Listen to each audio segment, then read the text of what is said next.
Yang kami lakukan di dalam pemeriksaan terhadap 4 jenazah yang ditemukan di Kalideres ini adalah otopsi psikologi.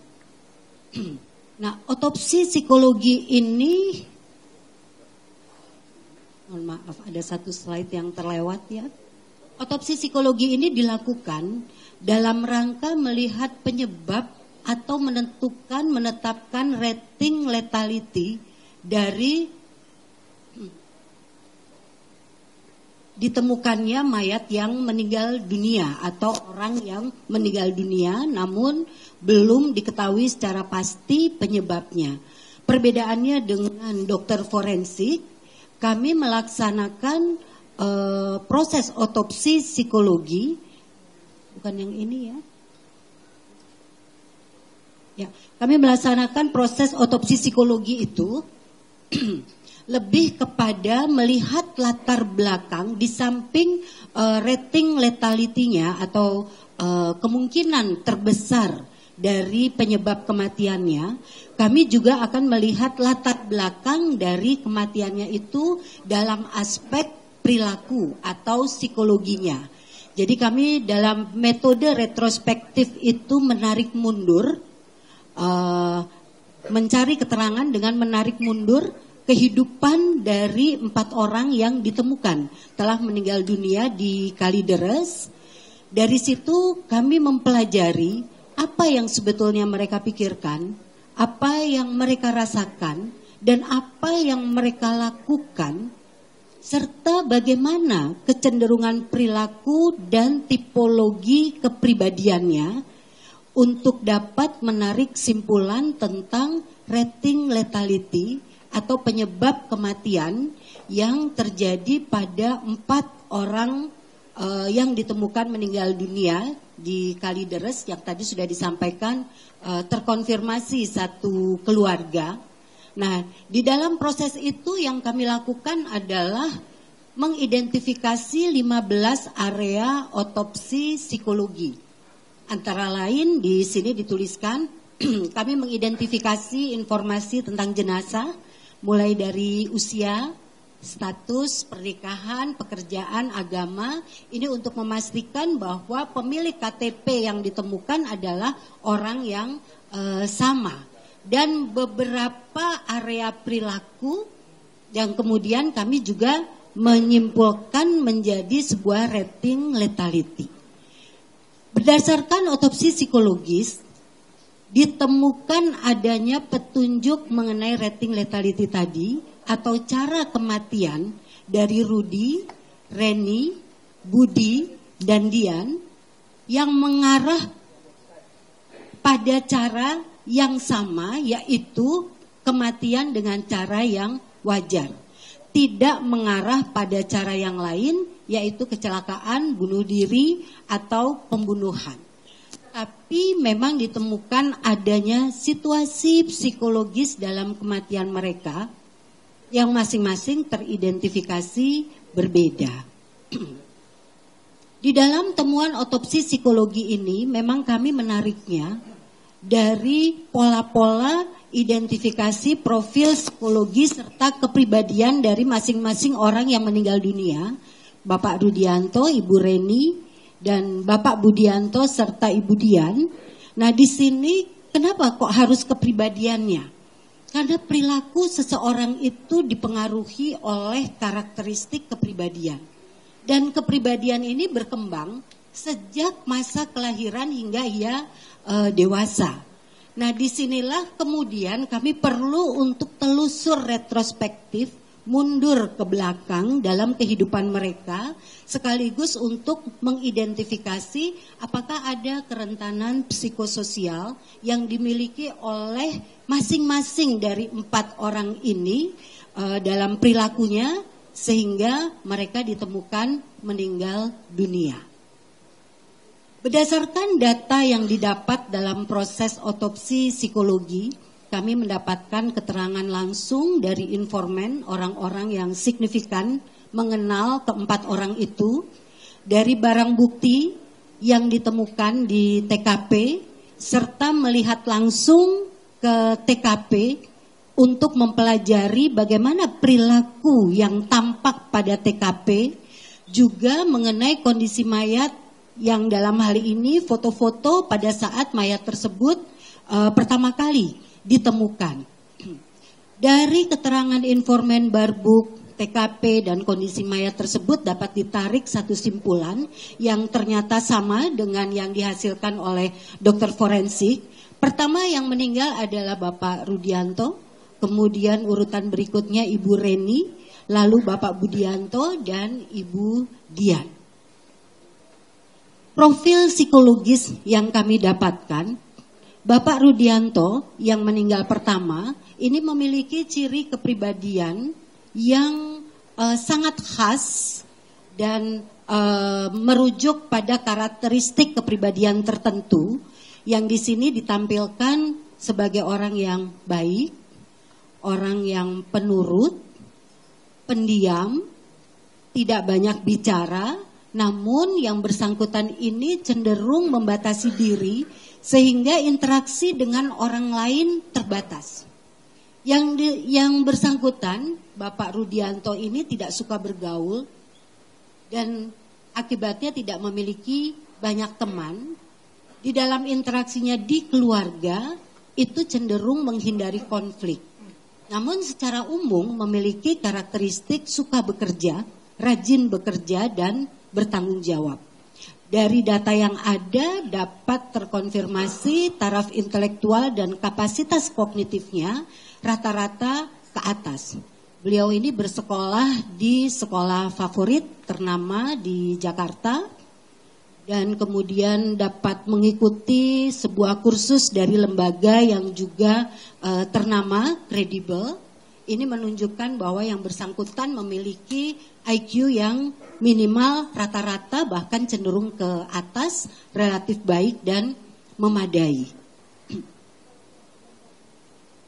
Bapak Rudianto ini dari data retrospektif tadi terdapat dugaan adanya masalah kesehatan. Jadi pada usianya yang sudah lanjut, kemudian minim aktivitas apalagi sejak pandemik, minat sosialnya rendah, dan di sini sesuai dengan hasil pemeriksaan dokter forensik tadi bahwa beliau meninggal lebih dulu. Namun profil kepribadiannya ini tampaknya turut berkontribusi terhadap seek role behavior-nya.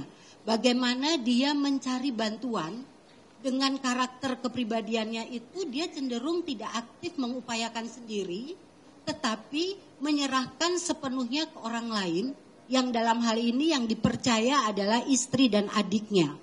Jadi di sini Rudi memang tidak berperan secara langsung mengambil keputusan di dalam keluarga, namun dia mengikuti saran dari keluarganya untuk menempuh satu proses pengobatan yang di sini tampak pengobatannya dilakukan bukan pengobatan medik. Artinya menggunakan pengobatan non-medik yang diyakini oleh mereka. Nah, analisis psikologis latar belakang kematiannya yang kita rating kemungkinan penyebab kematiannya, yang paling rendah adalah penyebab bunuh diri. Jadi bunuh diri ini dinyatakan terendah dalam simpulan kami karena dari perilaku Pak Rudianto masih ada upaya-upaya yang bersifat antisipasi, menjaga diri untuk tetap sehat. Misalnya ada upaya vaksin di tahun 2021 akhir, kemudian juga dari TKP tidak dijumpai benda berbahaya seperti tadi sudah disampaikan oleh Kombes Wahyu, ya. Jadi tidak ada benda-benda yang dekat, yang berbahaya, yang mudah untuk diakses. Dari riwayat kehidupannya tidak ada ide bunuh diri. Demikian juga dari riwayat keluarganya tidak memiliki riwayat keluarga yang bunuh diri, serta tidak didapatkan data yang cukup terkait adanya pencetus atau stresor yang mengarah ke perilaku bunuh diri. Sehingga bunuh diri menjadi rating terendah untuk penyebab kematiannya.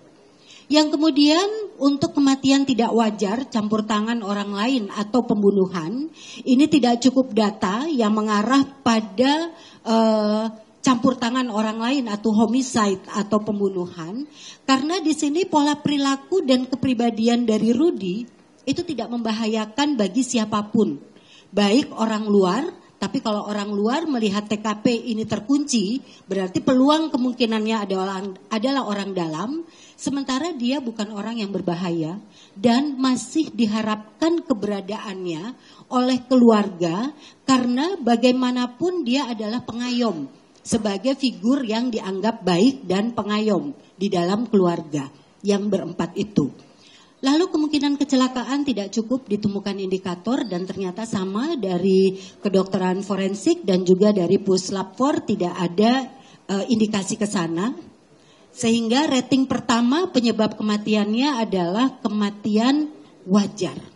Ditemukan kuat indikator kematian wajar karena usia atau kemungkinan sakit, dugaan pandemik atau penyakit lain. Jadi ada kepasrahan secara psikologis terhadap keadaan yang terjadi, mencari bantuan, mengikuti apa yang dilakukan oleh keluarganya, tapi tampaknya tidak berhasil.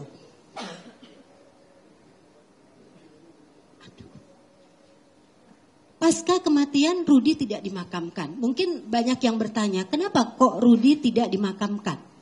Setelah meninggal dunia, Rudy ini tidak dimakamkan karena yang pertama situasi keuangan sudah menipis. Ini tampak dari barang bukti, buku tabungan dan catatan keluar masuknya dana. Pada bulan Januari itu sudah sangat menipis. Dan tentunya untuk berbagai upaya yang dilakukan termasuk untuk pengobatan ya. Dalam rangka mencari hal-hal yang lebih baik untuk kehidupan 4 keluarga ini. Jadi di sini situasi keuangan yang menipis, sementara ekspektasi dari istrinya yang memiliki satu kepribadian yang ingin tampil unggul, di sini menjadi tidak mampu untuk mewujudkan sebuah proses pemakaman yang sesuai dengan standarnya. Jadi suaminya ini kebetulan karena ada keterbatasan dana tidak sesuai dengan ekspektasi dari istrinya. Situasi keluarga juga sudah tidak lagi memiliki penghasilan tetap, jadi mengandalkan tabungan yang sudah menipis. Lalu sudah ada perilaku mengalienasi atau mengasingkan diri mereka sejak lama, sekitar 20 tahunan, sehingga komunikasi dengan kerabat juga sudah terputus. Ini mengakibatkan mereka sungkan dan enggan untuk meminta pertolongan atau dukungan. Karena hal seperti itulah maka Rudy atau Bapak Rudy ini tidak dimakamkan.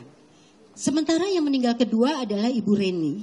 Ibu Reni ini memiliki ciri kepribadian dengan karakteristik yang unggul. Ingin tampil dengan citra yang baik, ingin dinilai baik, kuat, unggul dan lebih dari yang lain. Dengan motivasi yang tinggi, termasuk dominan, tidak mau terlihat lemah.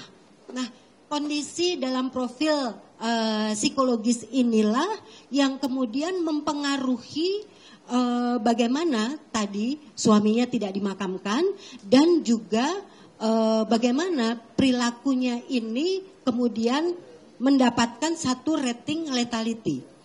Kalau bunuh diri, orang-orang dengan tipologi kepribadian seperti Ibu Reni itu kecil sekali kemungkinan bunuh diri. Di samping itu juga masih terlihat ada upaya antisipasi menjaga sehat. Sama seperti pada kondisi Rudy ya, TKP menunjukkan kemungkinan kecil tidak dijumpai benda berbahaya, tidak ada ide bunuh diri, tidak ada riwayat bunuh diri, dan di sini memang tidak cukup terkait adanya pencetus atau stresor yang mampu untuk seorang dengan kepribadian seperti Ibu Reni ini melakukan bunuh diri. Kemudian mengenai kematian yang tidak wajar atau dibunuh, ini tadi sudah disampaikan dengan alasan yang sama, ini menjadi rating yang ketiga. Sedangkan kecelakaan menjadi rating yang kedua. Tadinya kami menduga mungkin jatuh atau apa, tetapi ternyata data menurut polisi dari hasil pemeriksaan dokter forensik tidak ditemukan luka-luka atau cedera. Nah, rating pertama pada akhirnya diputuskan oleh kami berdasarkan analisis retrospektif, analisis TKP dan analisis ditemukannya mayat adalah natural atau cara kematian wajar. Tidak ditemukan secara kuat indikator kematian yang disebabkan oleh kematian lainnya. Analisis kerentanan psikososial pada Reni tadi sudah disampaikan, ini agak terbalik. Saya akan next saja. Pasca kematian, Ibu Reni ini tidak dimakamkan. Tentunya ini juga menjadi pertanyaan. Lalu kami mendapatkan ada situasi deny pada anaknya, Mbak Dian, dalam bentuk pathological grieving, di mana dia itu membangun satu keyakinan seolah-olah ibunya masih hidup. Oleh karena itu jenazah Reni ini diperlakukan seperti layaknya orang yang masih hidup.